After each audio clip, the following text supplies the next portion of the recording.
आपका वेलकम किया जाता है। आपका वेलकम और new training in ITI ladies toilet जो गर्ल्स का टॉयलेट है बॉयज को बाहर बना हुआ है कैंपस में, और सामने पानी का भी आपका लगा हुआ है, वहां पर पानी की वहां पर कोई दिक्कत नहीं। और शिक्षण में क्या अंतर है?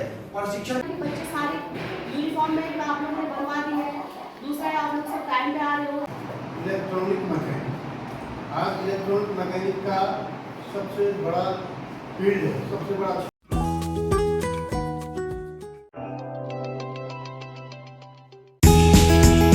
सभी का स्वागत है आईटीआई में। वेलकम है आप सभी का, जितने भी यहाँ पर न्यू ट्रेनिंग्स हैं आपके motor mechanic MMB first year के। और आप सभी को आईटीआई में जो है कि एक होता है आपका इंडक्शन प्रोग्राम। इंडक्शन प्रोग्राम में आपको यहाँ का जो परिचय बताया जाता है, आईटीआई में क्या क्या वर्कशॉप है और क्लासरूम एडमिन ब्लॉक, उसका एक स्ट्रक्चर भी बन रखा है, यहाँ पर बनाया है स्लाइड्स में यहाँ पर भी। और इसके बारे में यहाँ पर जो कई सारे जो यहाँ के रूल्स और रेगुलेशन भी हैं आपको भी बताया जाएगा, है ना, कि आपको सुबह समय पर आना आवश्यक है और ड्रेस पहन के आना भी आवश्यक है। ड्रेस भी आपने पहना हुआ है तो ड्रेस पहनने का भी तरीका होता है ना, किस तरीके से आपको ड्रेस पहनना चाहिए, कमीज पूरा प्रॉपर होना चाहिए आपका पैंट के अंदर एज ए आइडियल ट्रेनिंग की तरह। सो इस सब के बारे में यहाँ पर जो है कि हमारे जो यहाँ आईएलसी का जो एक आईएलसी इंडस्ट्री लिंकेज सेल, यहाँ पर ट्रेनिंग सेल आपका चल रहा है, यूनिट चल रही है, और जिसमें कि हम ट्रेनिंग यूनिट के मैं हेड हूँ उसमें एज जेएस चौहान, और साथ में एम्प्लॉयबिलिटी स्किल्स का मैं एक इंस्ट्रक्टर भी हूँ यहाँ पर जो पढ़ा रहा हूँ प्रेजेंट टाइम में आप लोगों को employability skills. So next week से मैं आपको उसकी क्लास भी कंटिन्यू कर दूंगा। और यहाँ पर सबसे पहले मैं ट्रेनिंग एंड डेवलपमेंट के जो हमारे मेंबर हैं श्री पंत जी, और जो कि ड्राइंग मैथ्स के इंस्ट्रक्टर भी हैं, आपको इसका जानकारी देंगे विस्तृत रूप से। आइए सर। धन्यवाद मोहन जी। मेरा नाम प्रमोद पंत है और मैं यहाँ पे ड्राइंग मैथ्स में इंस्ट्रक्टर हूँ। और मेरा जो सब्जेक्ट है वो सभी ट्रेडों में, जो टेक्निकल ट्रेड्स हैं उनमें जो है कि सभी ट्रेडों में है कि बराबर रूप से जो है कि मैं चलाता हूँ, ठीक है ना। बाकी इंट्रोडक्शन प्रोग्राम, ये जो इंडक्शन प्रोग्राम है ये एक प्रकार का इंट्रोडक्शन भी है आप लोगों के लिए, क्योंकि आप लोग अभी स्कूल या कॉलेज से जो कि यहाँ पर आए हैं, शिक्षण संस्थान से आप यहाँ पर आए, तो प्रशिक्षण संस्थान के अंदर जो अभी आपका प्रवेश हुआ है, ठीक है ना। तो माहौल बिल्कुल अलग है। ये ट्रेनिंग इंस्टीट्यूट है, कोई स्कूल या कॉलेज नहीं है। तो आप लोग अगर इसको ट्रेनिंग इंस्टीट्यूट समझ के जो है कि इसमें यहाँ पर ट्रेनिंग करेंगे तो आपको ज़्यादा फायदा होगा। और आईटीआई का एक स्ट्रक्चर है।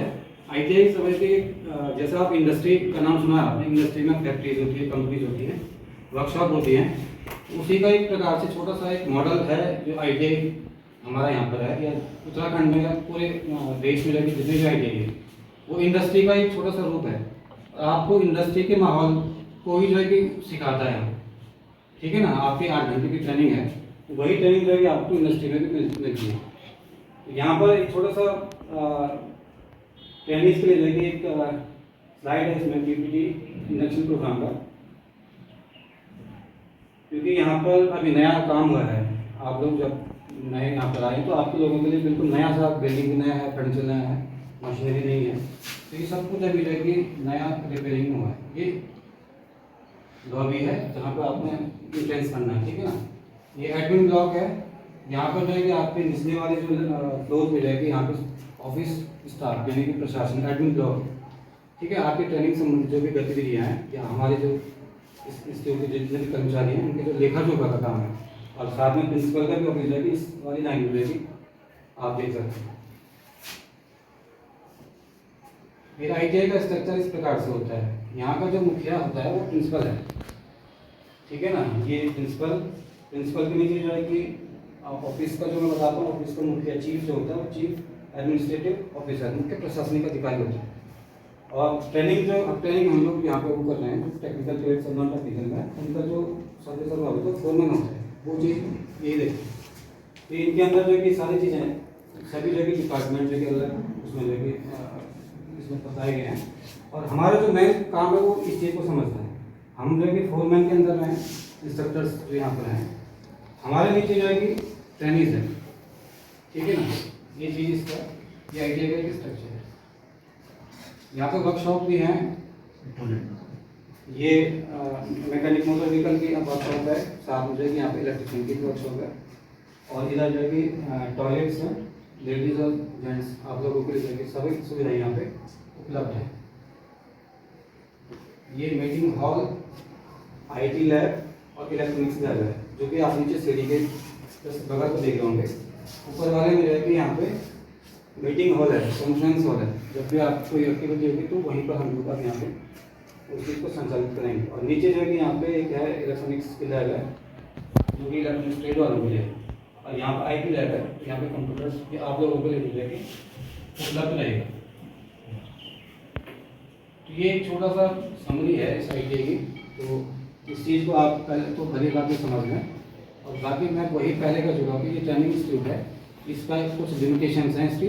तो आप जो है कि ऐसा नहीं कि कुछ भी करके जो है कि अपना काम चला रहे हैं, ऐसा नहीं करना चाहिए, ठीक है ना। ट्रेनिंग का जो है कि सिस्टम होता है, उसको आप लोगों को फॉलो करना है। हम लोग आपके साथ हैं, यदि कोई दिक्कत होगी, आपको परेशानी होती है तो पहले आप हम लोगों से शेयर करिए अपनी परेशानी, कोई भी प्रॉब्लम है। फिर हम लोग फोरमैन साहब के पास जाएंगे, फोरमैन साहब जो है प्रिंसिपल, सारा एक स्टेप बना हुआ है इस चीज़ का। तो आप लोग जितना जल्दी इस माहौल में जो है कि ढल जाएँ, उतना आपके लिए भी अच्छा है, हमारे लिए भी अच्छा है, इस संस्थान के लिए भी अच्छा रहेगा। जो ट्रेड है वो आपका है मोटर मैकेनिक ट्रेड। सो मोटर मैकेनिक ट्रेड के बारे में यहाँ पर मैं श्री अनूप कुमार जी को आमंत्रित करता हूँ, और वो आपको इसके बारे में बताएंगे कि मोटर मैकेनिक ट्रेड का जो है सिलेबस कितना, उसमें क्या सिलेबस है और क्या उसमें आपको पढ़ाया जाएगा, क्या उसका इम्पोर्टेंस है। सो श्री अनूप कुमार सर, आइए।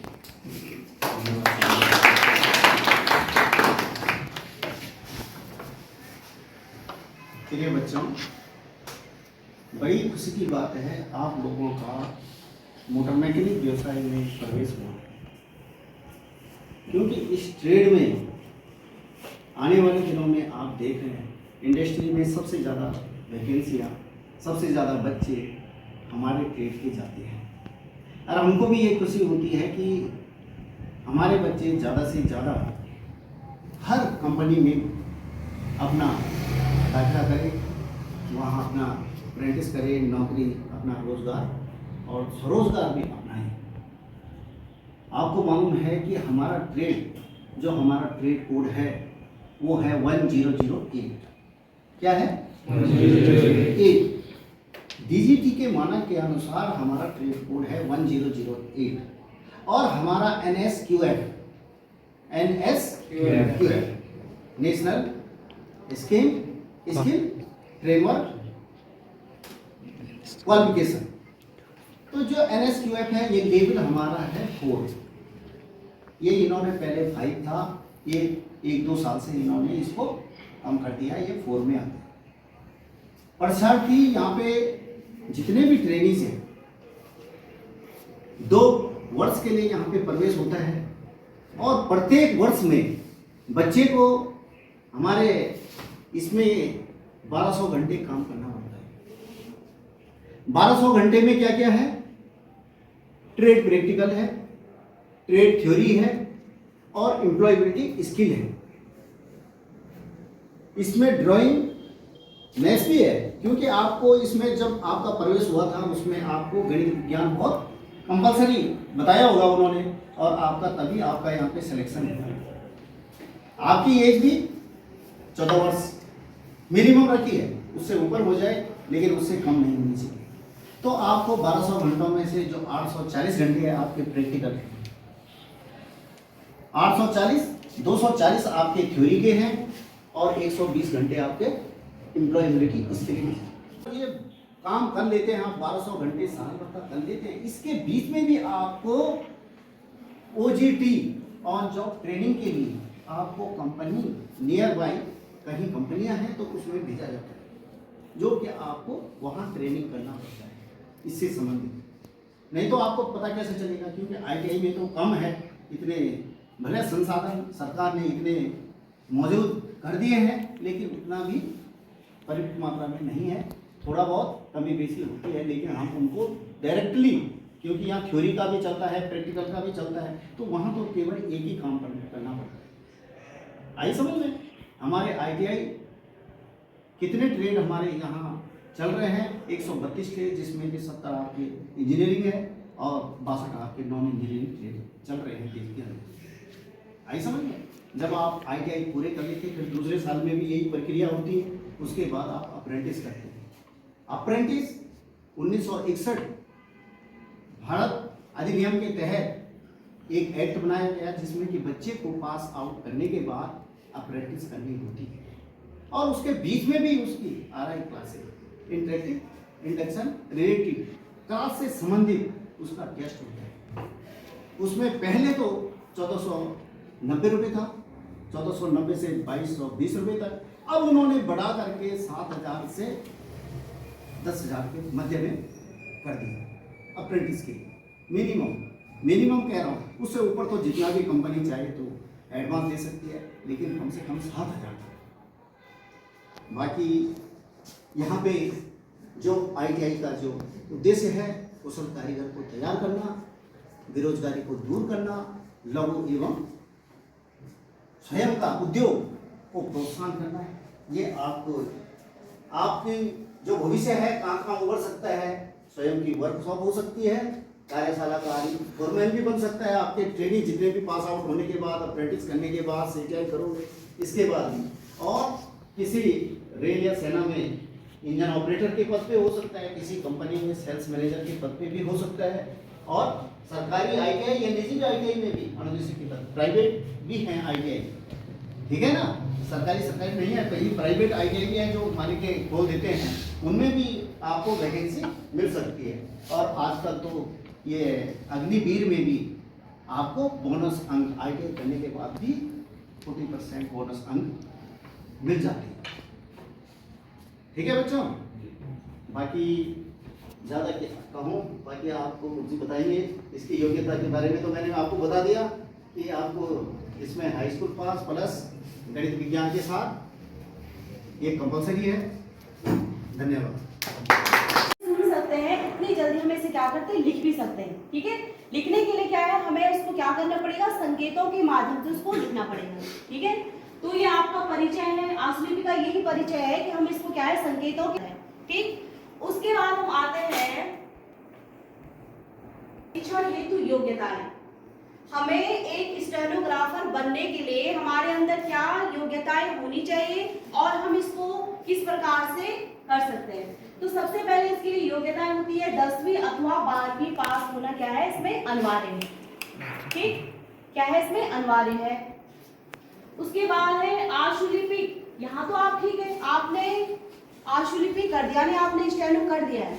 उसके बाद स्टेनो करने के बाद उसमें क्या है, आपने 10वीं और 12वीं पास के लिए क्या क्या है, स्टेनो को चुना है, काउंसलिंग भी आपने इसमें एडमिशन लिया, ठीक। उसके बाद आपने आशुलिपि तो कर ली, स्टेनो आपने कर ली। उसके बाद उसमें क्या क्या, स्टेनोग्राफर बनने के लिए आपके अंदर क्या क्या योग्यताएं होनी चाहिए, ठीक। तो उसके लिए सबसे पहले आपको स्नातक होना बहुत जरूरी है। जब भी आप कोई फॉर्म भरेंगे तो उसके लिए आपके पास क्या होनी चाहिए, डिग्री, स्नातक होना अनिवार्य है। उसके साथ प्लस क्या है, आपको स्टेनोग्राफर यानी कि जो आपने जो व्यवसाय जो ट्रेड आपने लिया है उसकी डिग्री भी उस पर मान्य होती है, ठीक। और दूसरा इसमें क्या है, आशुलिपि में 80 शब्द प्रति मिनट, ठीक।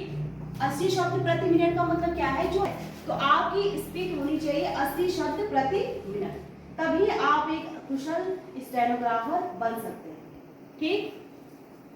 तो क्या मैं ये जान सकती हूँ कि आप लोगों को ये पता है कि स्टेनोग्राफर है क्या, क्या समझते आप स्टेनोग्राफर। दिव्यांशु खड़े हो जाइए, आप बताइए बेटा। मैम, स्टेनोग्राफर एक ऐसी लिपि है जिसमें हम सरल माध्यम से लिख सकते हैं अपनी भाषा को एक छोटे संकेतों के माध्यम से। इलेक्ट्रॉनिक मैकेनिक, आज इलेक्ट्रॉनिक मैकेनिक का सबसे बड़ा फील्ड है, सबसे बड़ा क्षेत्र है, और कोई क्षेत्र इलेक्ट्रॉनिक मैकेनिक ट्रेड से अछूता नहीं है। आप किसी फील्ड में जाइए, स्वास्थ्य के, कृषि के, खाद्य के, अन्य जितने भी विभाग हैं या जितने फील्ड हैं, जितने क्षेत्र हैं, वहाँ इलेक्ट्रॉनिक का सबसे ज़्यादा बड़ा योगदान है। जितनी मशीनें हैं, जितने डिवाइस हैं, है कि नहीं। अगर आप वहाँ स्वास्थ्य के हिसाब से जाइए तो वहाँ पर कई तरह के यंत्र हैं, परीक्षण यंत्र हैं। क्या जनरल इलेक्ट्रॉनिक, ये इलेक्ट्रिकल यानी इलेक्ट्रॉनिक्स से इसका एक पार्ट इलेक्ट्रिकल का भी है। आप इसमें विद्युत का ज्ञान भी अर्जित करोगे। विद्युत जो आप देख रहे हैं AC DC, इसका ज्ञान भी अर्जित होता है। और आपका जो एटॉमिक स्ट्रक्चर, परमाणु संरचना मैंने कहा था, उसमें हमारे इलेक्ट्रॉन प्रोटॉन जो होता है वही इलेक्ट्रॉनिक का एक माध्यम है। उसी के हिसाब से हम जो है एक्सपेरिमेंट करते हैं। जो हमारे वैज्ञानिक हैं वो एक्सपेरिमेंट करते हैं, नए नए तत्वों का निर्माण करते हैं, उससे नए नए कलपुर्जे बनाए जाते हैं और नए नए संयंत्र उससे स्थापित किए जाते हैं। ये इलेक्ट्रॉनिक का है। यदि आप इससे अपना स्वरोजगार भी प्राप्त कर सकते हो, इसका जो है सरकारी रोजगार भी आपको मिल सकता है, हर फील्ड में मिल सकता है, कम्युनिकेशन के फील्ड में, और आपका कई तरह के सुरक्षा के फील्ड, डिफेंस फील्ड में भी आपका बहुत बड़ा योगदान है। जो रडार वगैरह काम करते हैं वो इलेक्ट्रॉनिक के माध्यम से ही काम करते हैं। सूचनाएं सारे इलेक्ट्रॉनिक के माध्यम से ही प्रसारित की जाती है। तो ये आपका व्यवसाय का एक संक्षिप्त रूप से थोड़ा परिचय था।